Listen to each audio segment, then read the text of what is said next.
जितना आपका एक एसी का खर्चा आता है उसमें आप पूरे साल ऑर्गेनिक खाना खा सकते हैं, इतना मैं गारंटी दे सकता हूँ। ये टोटल जो हमारे पास में जमीन है ये 3.5 एकड़ है, 18 बीघे जमीन है। अच्छा, मतलब मात्र 3.5 एकड़, और फसलों की संख्या इतनी बता दी थी आपने। 2 एकड़ में तो अपने पास में गन्ना है, अच्छा जो मैंने बताया, और 1 एकड़ में मिक्स क्रॉपिंग मैंने की हुई है। अच्छा। जिसमें अमरूद का बाग है 2 बीघे, लगभग आधा एकड़ में, जिसमें 150 से पौने 200 मेरे पास अमरूद के प्लांट है।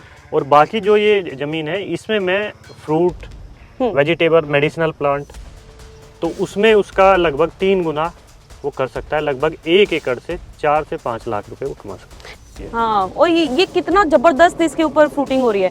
तो इसमें भी कोई केमिकल फर्टिलाइजर नहीं डाला? कोई भी कोई स्पेशल वैरायटी है ये? वैरायटी अभी मेरे याद नहीं है, मैं लखनऊ से लेके आया था, CS रहमान खेड़ा से। बिल्कुल भरा हुआ है ये आंवले से, बहुत ही बढ़िया, और इसका साइज भी बहुत परफेक्ट है। हाँ, जो सबसे बड़ी किसानों की समस्या थी कि मार्केट की, तो हमने जो अभी शॉप ओपन की है उसमें यही है कि किसानों को मैं एक प्लेटफॉर्म दे पाऊँ, जो भी जेन्युइन तरीके से, प्राकृतिक तरीके से अपने उत्पाद उगाते हैं, कि वो वहाँ आके अगर वो मेरे माध्यम से बेचना चाहते हैं तो वहीं यहाँ पे भी कर सकते हैं।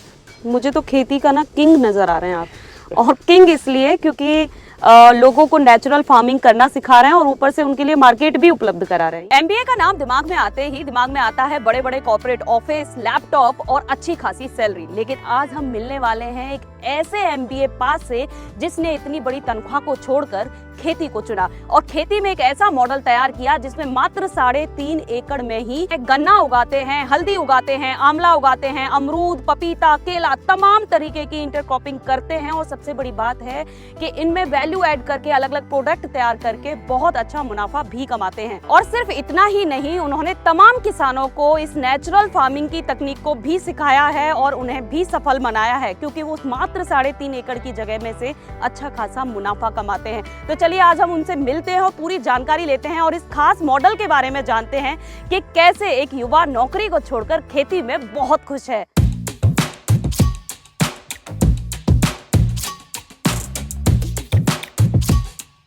नमस्कार सर। नमस्कार जी। सबसे पहले मैं चाहूंगी कि आप हमारे दर्शकों को छोटा सा परिचय दीजिए। सभी को नमस्कार, मेरा नाम विजय है, गांव सुनैड़ा, उत्तर प्रदेश से। तो जैसा हमें पता चला है कि आप MBA पास हैं और अच्छी खासी नौकरी पर लगे होने के बाद में आपने ये फैसला लिया कि आपको खेती करनी है। हाँ जी। क्योंकि ये बहुत मुश्किल फैसला था, क्या सोचकर आपने ये फैसला लिया? देखिए, हर बड़े अगर आप चेंज करते हैं तो कुछ बड़ा ही कारण होता है। तो जैसा मैंने बताया कि मुझे हेल्थ इशू कुछ आ गए थे, तो जब मैं जॉब कर रहा था तो फिर मुझे लगा कि अब सही समय है शरीर या पैसा किसी एक को चुनने का। तो इसलिए फिर मैंने अपना जॉब छोड़कर मैं खेती की तरफ आया कि स्वास्थ्य पहले ठीक करना है, फिर बाकी चीज़ें करनी है। कितने सालों तक आपने नौकरी की थी? 10 साल में। 10 साल नौकरी करने के बाद हाँ जी। खेती कब शुरू की? खेती मैंने, देखिए वैसे तो ऑर्गेनिक, मैंने अपने जो मेरे पिताजी हैं वो रिटायर्ड होने के बाद में खेती कर रहे थे, तो मैंने खेती जो है उनको बोल दिया था कि खेत में कुछ केमिकल फर्टिलाइजर डालना बंद कर दे। तो लगभग 2014-15 से उन्होंने खेत में केमिकल डालना बंद कर दिया था। लेकिन मैं जो प्रॉपर फार्मिंग में आया वो 2019 में आया। 2019 में आए, ठीक है। और जितना मुझे पता चला आपकी फैमिली में ज्यादातर लोग गवर्नमेंट सर्विस में है। हाँ जी, मेरी दोनों बड़ी सिस्टर हैं, दोनों गवर्नमेंट टीचर है, और मेरे फादर भी रिटायर्ड है। तो जिस दिन उन्हें ये पता चला कि उनका बेटा नौकरी छोड़कर और खेती करने वाला है, तो उन्हें कैसा लगा? उन्होंने कितना साथ दिया आपका? एक्चुअली उन्होंने तो कभी चाहा नहीं था कि मैं खेती करूं, तो उनके लिए तो बहुत बड़ा एक शौक था कि देखना कि भाई खेती में जिसको हमने हमेशा खेती से बचा है, हाँ। उसको खेती में जाने का मन हो रहा है।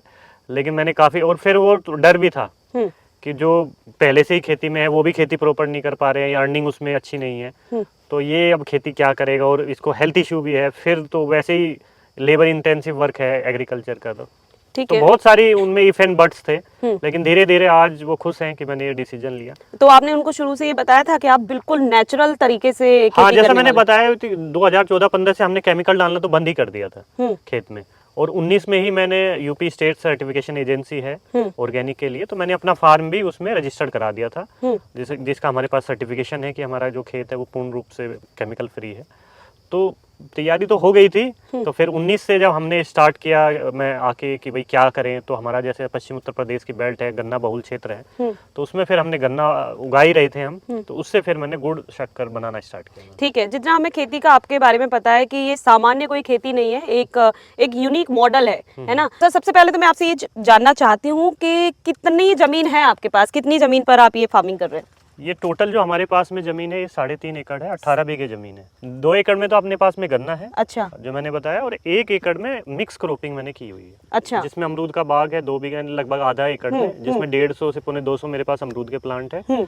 और बाकी जो ये जमीन है इसमें मैं फ्रूट, वेजिटेबल, मेडिसिनल प्लांट। मुख्य फसल आपकी जो है वो गन्ना है। गन्ना है। और गन्ने के बारे में जितना हमने सुना है वो ये है कि गन्ने के अंदर बहुत ज़्यादा लेवल पर पेस्टिसाइड और केमिकल्स का इस्तेमाल किया जाता है।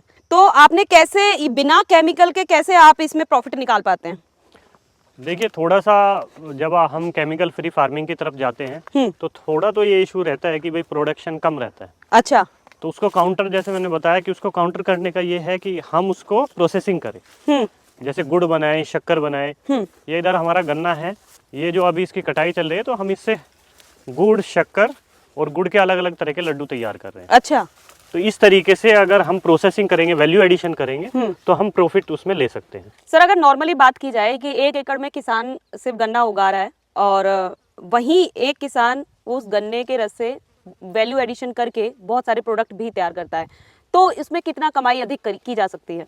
देखिए, एक अलग अलग वैल्यू एडिशन करने पे कमाई अलग अलग हो सकती है। एक जो किसान कमाता है 1 एकड़ से लगभग 1 से 1.25 लाख रुपए की इनकम करता है। अच्छा। अगर वो वैल्यू एडिशन करके गुड़ शक्कर बनाए तो गुड़ शक्कर से वो आराम से 2 से 2.5 लाख रुपए कमा सकता है। ये मैं बढ़ा चढ़ा के नहीं कह रहा, 50,000 रुपये बीघा बड़ा आराम से कमा सकता है। अच्छा।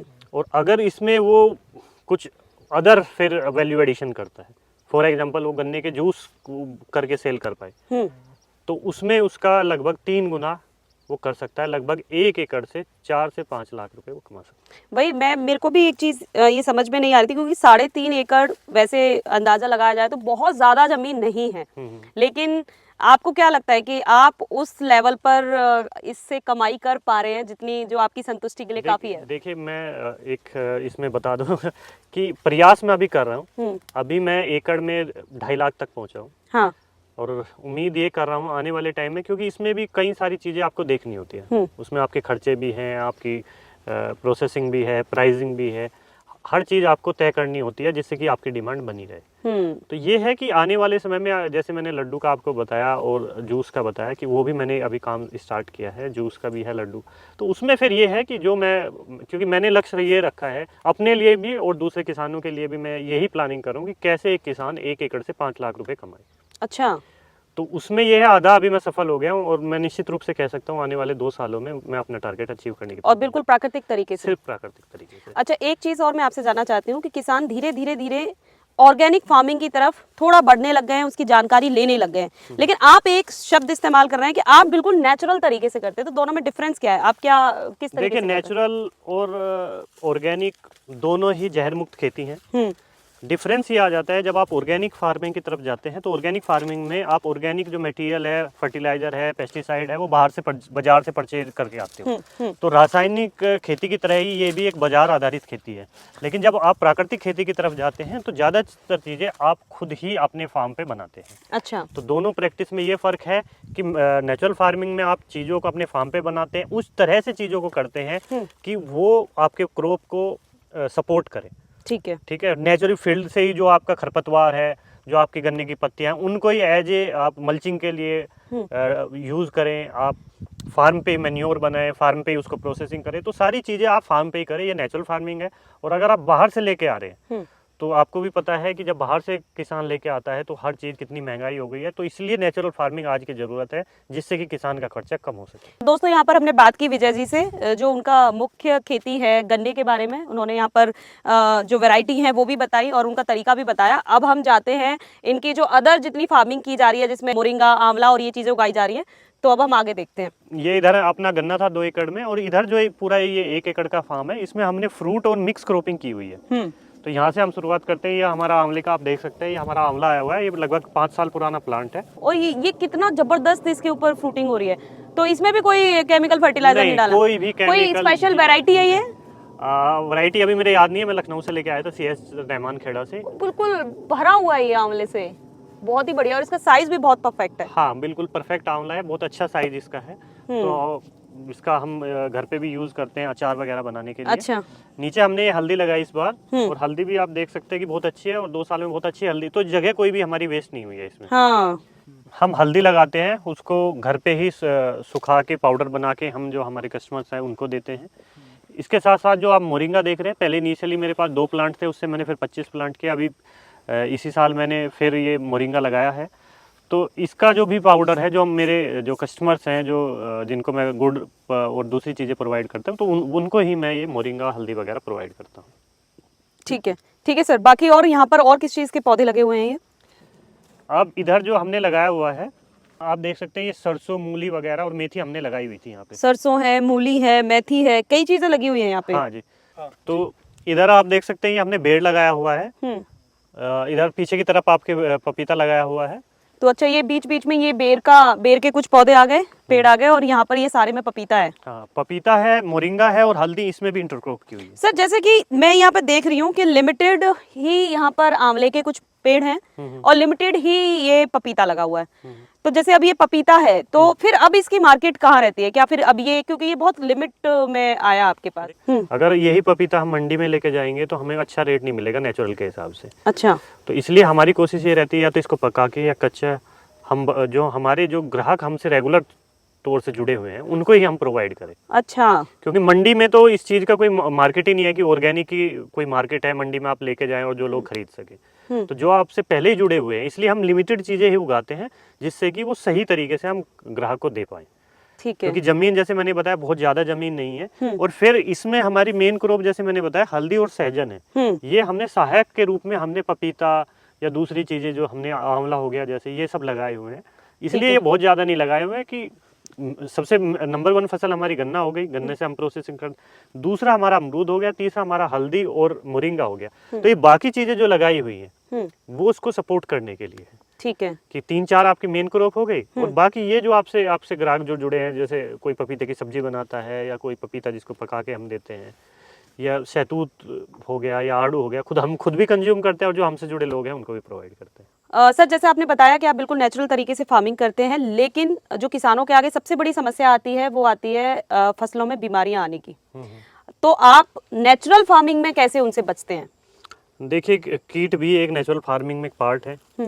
क्योंकि 100% तो कीट आप बड़ा मुश्किल रहता है कि आप रोक पाएं। लेकिन जब आप मिक्स क्रॉपिंग करते हैं, एक तो कीड़ों की वैसे ही समस्या थोड़ी कम हो जाती है। अच्छा। दूसरा, हम क्या करते हैं, जो नीम के पत्ते हो गए, धतूरे के पत्ते हैं, हम 10 पर्णी अर्क तैयार करते हैं, जिसमें अलग अलग तरह के जिनके कड़वे पत्ते हैं जो पशु नहीं खाते हैं, उसको पानी में डाल के और थोड़ा सा गुड़ डाल के हम लिक्विड तैयार कर लेते हैं, और समय समय पर अपनी फसलों पे उसका स्प्रे करते हैं, जिससे कि कीटनाशक के रूप में वो कार्य करता है। ये एक प्रिवेंटिव मेथड है, जिससे कि हम कीड़ों को लगने से पहले उसको रोक देते हैं। ठीक है, ठीक है। अब बेसिकली क्योंकि मेरे को जिस तरीके का बायो एंजाइम आपने बताया, अब मैं आपसे ये पूछना चाहती हूँ कि आपने एमबीए किया, एमबीए की कितनी स्किल्स आपकी यहाँ पर काम आई? देखिए, मैंने जैसे मार्केटिंग सेल्स में किया था, तो खेती में तो उसका कोई रोल नहीं था, लेकिन हाँ, बेचने में जहाँ तक बात है, तो किसी को जब मैं इतनी मेहनत कर रहा हूँ, तो जरूरी भी है कि उन चीज़ों को मैं एक्सप्लेन कर पाऊँ, लोगों को समझा पाऊँ। हाँ। तो वो उसमें स्किल काम आई, क्योंकि हमारा सेल्स एंड मार्केटिंग का काम था उसमें, तो लोगों को हम अपनी कंपनी के प्रोडक्ट के बारे में एक्सप्लेन करते थे, बताते थे। तो वो सेम स्ट्रेटजी हमने अपने प्रोडक्ट के लिए की, जब हम कंपनी के लिए इतना अच्छा से कर सकते हैं, तो वो यहाँ पे स्किल काम आई। और हर किसी, जो भी किसान इसको करना चाहता है, उसको ये स्किल जरूर आना चाहिए कि जो वो इतनी मेहनत से उगाए, वो उसको बेच भी पाए उस मेहनत से। आपने बोला कि आपने जो भी आप फार्मिंग करते हो, आप उसको मंडी में ना बेचकर आप सीधे फैमिलीज तक पहुंचाते हो, तो वो फैमिली आपने कैसे जुटाई? देखिए, कन्विंस करने के लिए मेरा सबसे एक जो चीज़ मैं हमेशा कहता हूँ कि आप सबसे पहले उस किसान के पास फार्म पे विजिट करिए जहाँ से आपको उत्पाद लेना है।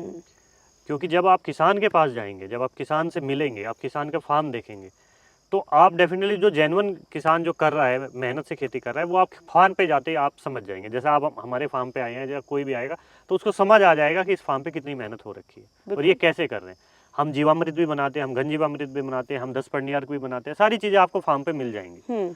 प्लस आप फसल देख के भी ये देख सकते हैं कि हाँ भाई, इनका जो करने का तरीका है वो नेचुरल फार्मिंग को सूट कर भी रहे हैं या नहीं, या ऐसे ही कर रहे हैं।